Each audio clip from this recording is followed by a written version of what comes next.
Hey everybody, welcome back. This is Jamie, and it's been a long holiday weekend. Finally home by myself.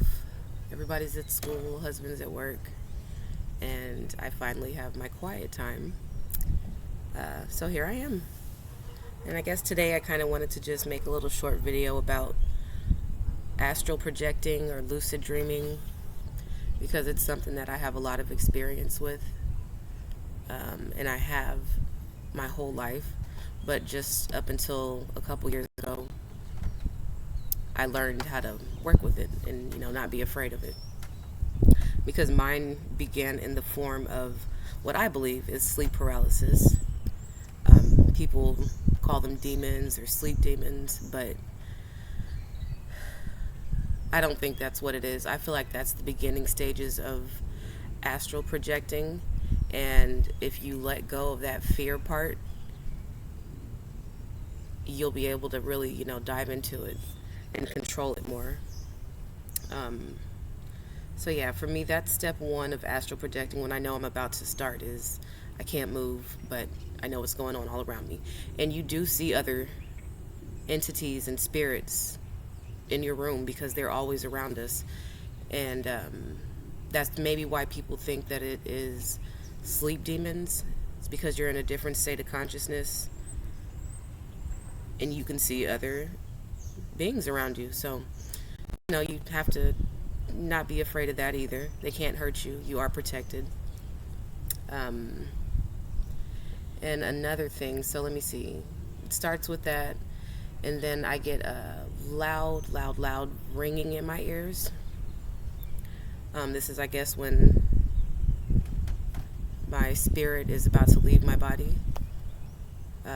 You can hear that happening. You can hear the pull happening. It's so if you ever heard like a big boom or a loud sound when you're sleeping, that's also another sign that you're in between states. So if you can remind yourself of these things before you go to sleep, so the signs of what's happening, and so you can control it better.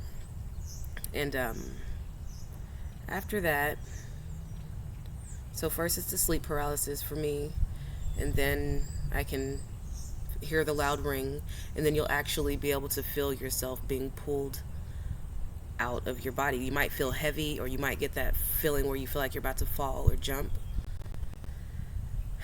And again, don't be afraid. It definitely feels weird to feel yourself being pulled away from your body, but you have control over all of this if you just let go. It's really fun. It really is fun. And so once you feel the pulling feeling and you hear the loud ringing in your ears, I think this is where it would be different for everyone, because for me personally, I know I'm astral projecting because I'll be up in the clouds. Like, I'll feel the pulling, and then just out of nowhere, I'll be in the clouds, or I'll see clouds around me. And from there, I mean, I guess if you have already set your intentions as to where you want to travel before you went to sleep, then you can do that. It takes a lot of time and a lot of practice and a lot of patience and no fear. You can't do that. Can't be scared. What else? What else? You have to be careful too, because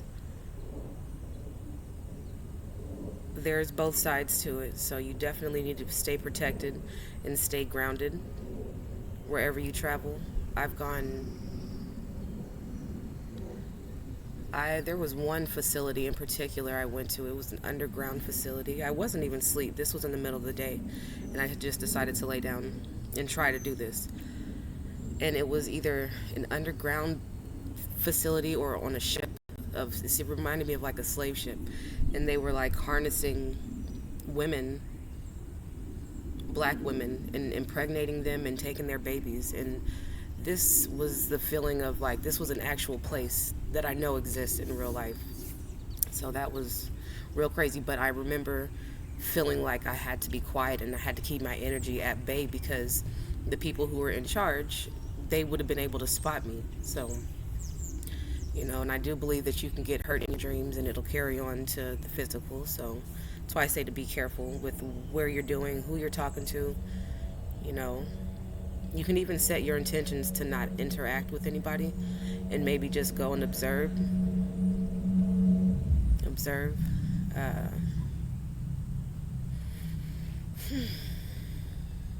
it's really cool. And I'm trying to think if what else? What else is there about astral projecting? Yes, I guess those are just the three main things that I'm going to start the video off with.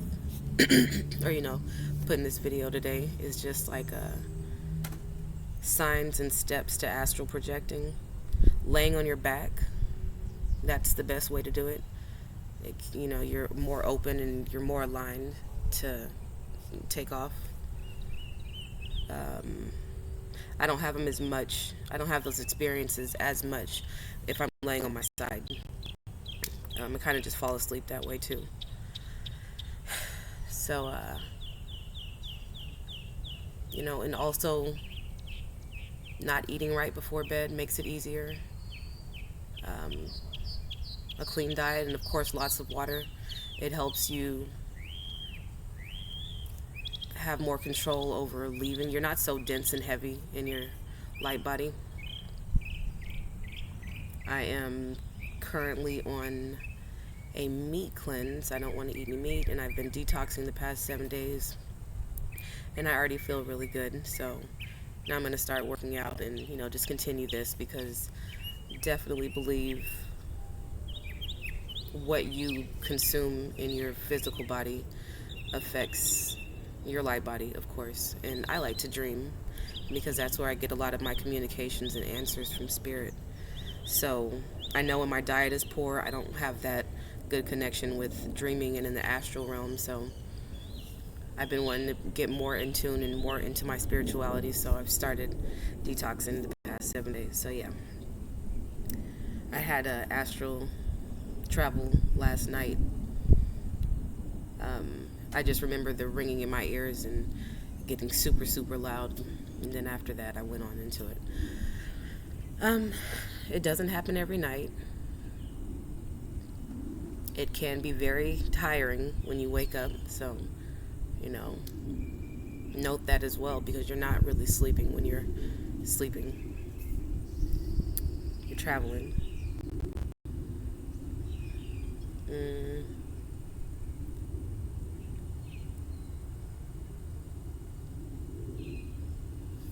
Yeah, I guess that's about it. That's what I'm going to leave it as. So, just to end the video, signs that you're astral projecting. Step 1, sleep paralysis. It's not sleep demons. That's when you're going in between states. Step 2 is the ringing in the ear, or sound, loud booms maybe. You can hear yourself kind of like pulling out of your body. So, and that leads up to step 3, is you can actually physically feel yourself being pulled, or maybe you feel like you're floating, or sometimes you feel like you're in water, like your waves. And then, I think at that point, that's where it changes for everyone, because again, for me, I know I'm totally in it when when I'm in the clouds and I see the sky. And yeah, so just be careful when you're doing it. Have fun, let go of fear, and get as many messages or whatever it may be that spirit has to communicate with you, and set intentions to bring it back so you can figure out what to do with that info. So I guess that's all for my video today. This was fun on this 2/22 holiday for us spiritual people. It's beautiful outside. The energy is potent and pure and strong. So just be mindful of everything, that you're experiencing. Make sure, watch your thoughts and all of that good stuff, because it's happening just like that. So have a good day, and I'll see you guys later.